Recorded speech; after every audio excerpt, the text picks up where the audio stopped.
नमस्कार दोस्तों, आज के मुख्य समाचारों में आपका स्वागत है। दिन भर की बड़ी खबरें आपके लिए लेकर आए हैं।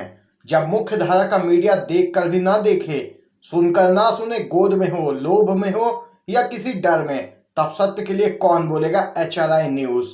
हमने सोचा आपकी आवाज कहीं से उठनी चाहिए, सिलसिला कहीं से शुरू होना चाहिए, ताकि आप कर सके सही फैसला, क्योंकि आपको जानना चाहिए सच। तो दोस्तों, इस वीडियो के अंत तक हमारे साथ बने रहिए। पहली बड़ी खबर आपको बताते चले। मुस्लिम नेताओं का दावा, बंगाल में भाजपा को रोकने के लिए टीएमसी को वोट देंगे अल्पसंख्यक।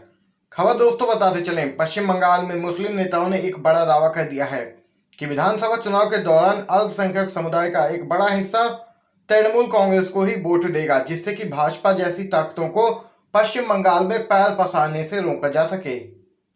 वहीं पश्चिम बंगाल राज्य में मुस्लिम युवाओं में खासी पैठ रखने वाले संगठन के महासचिव ने बिहार का जिक्र करते हुए कहा कि बंगाल के अल्पसंख्यक समुदाय ने बिहार चुनाव से सबक लिया है, जहां पर ओवैसी की AIMIM पार्टी द्वारा अल्पसंख्यक वोटों में सेंध लगाने के चलते RJD नीत महागठबंधन को काफी नुकसान उठाना पड़ा था।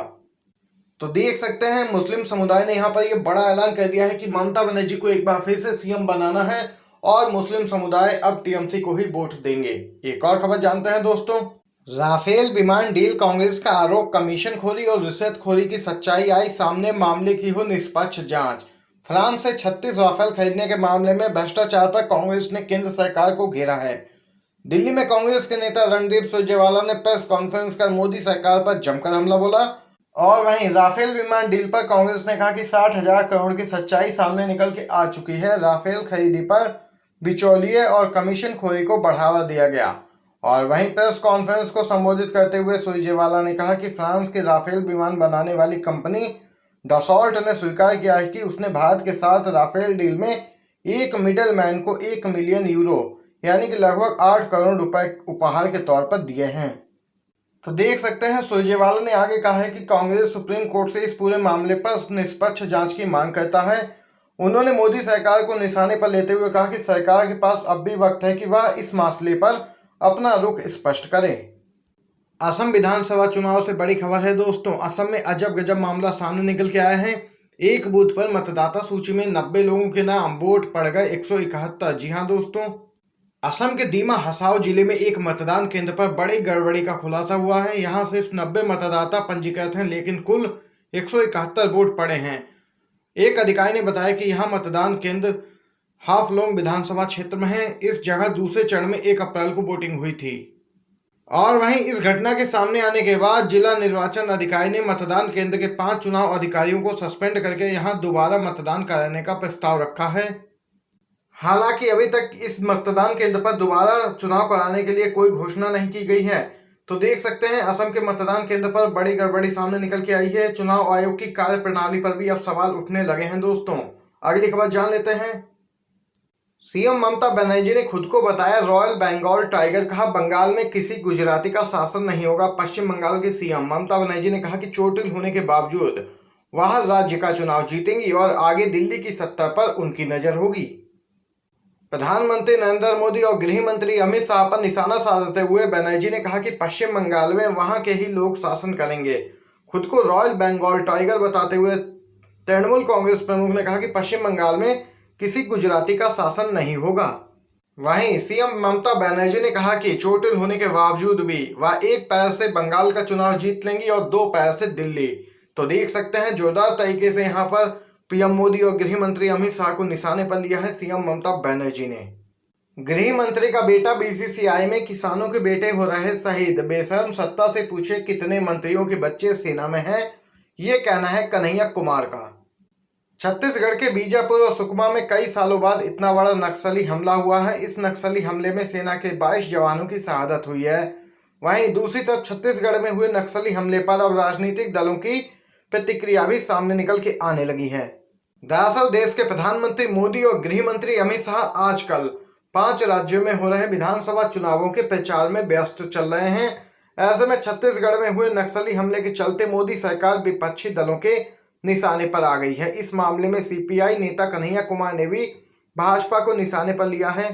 कन्हैया कुमार ने ट्वीट करते हुए लिखा कि बाप गृह मंत्री, बेटा BCCI का सेक्रेटरी, बाप किसान बेटा जवान, बेशर्म सत्ता से पूछिए कि कितने मंत्रियों के बच्चे फौज में शामिल होते हैं।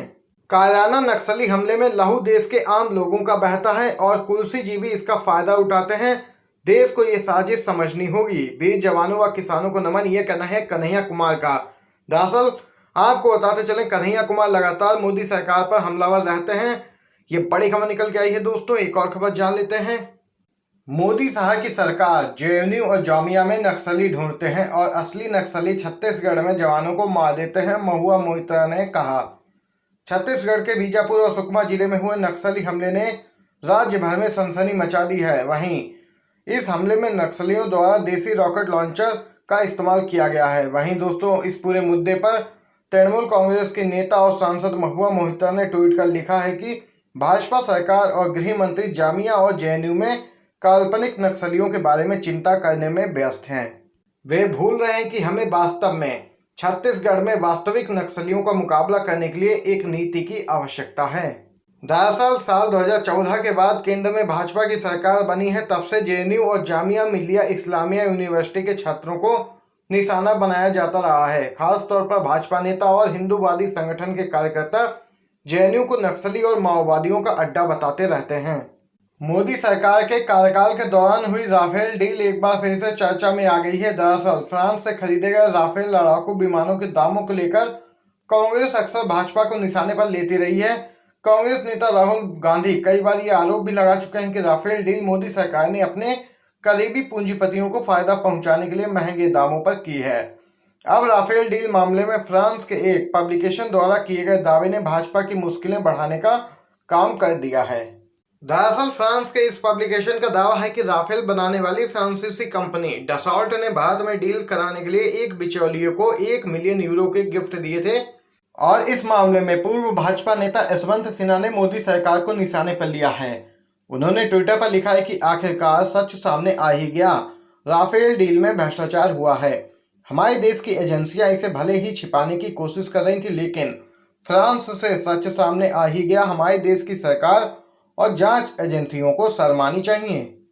और वहीं आम आदमी पार्टी के सांसद संजय सिंह ने लिखा, चेहरे पर जो लाली है राफेल की दलाली है। मोदी जी जवाब दो, भारत माता के रक्षे सौदे में कितनी दलाली खाई। चलिए दोस्तों, अगली बड़ी खबर की तरफ चलते हैं। पूर्व सीएम दिग्विजय सिंह ने ईवीएम की विश्वसनीयता और चुनाव आयोग की निष्पक्षता पर फिर उठाए सवाल।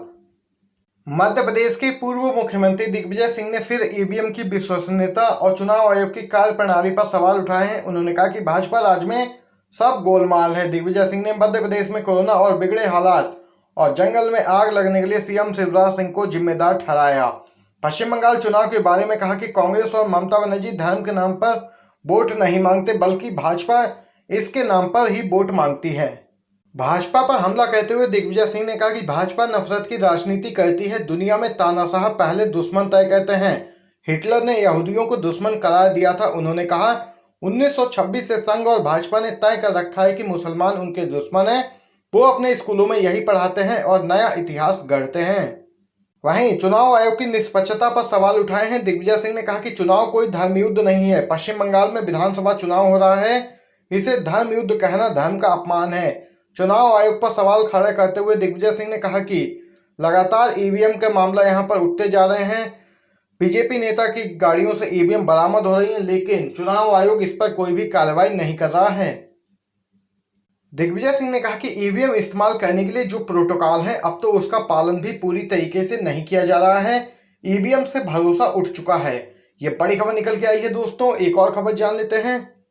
गुजरात में टिकैत ट्रैक्टर आंदोलन की दी धमकी, कहा गांधीनगर के घेराव का वक्त आ गया है। दोस्तों खबर बताते चलें, यहाँ पर ये बड़ी खबर निकल के आ रही है। भारतीय किसान यूनियन के नेता राकेश टिकैत ने गुजरात में किसान ट्रैक्टर आंदोलन शुरू करने की धमकी दे दी है। उन्होंने कहा कि राज्य की राजधानी गांधीनगर का घेराव करने का समय आ गया है और जरूरत पड़ी तो बैरिकेड भी तोड़ेंगे। साबरमती आश्रम के बाहर पत्रकारों से बातचीत करते हुए टिकैत ने दावा किया कि गुजरात के किसान खुश नहीं हैं और त्रस्त हैं।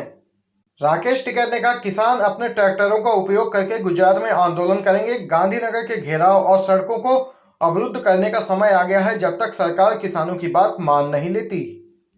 दोस्तों आज की बड़ी खबरें आप तक पहुंचाई हैं। अगर आपको ये वीडियो पसंद आया हो तो लाइक कीजिएगा।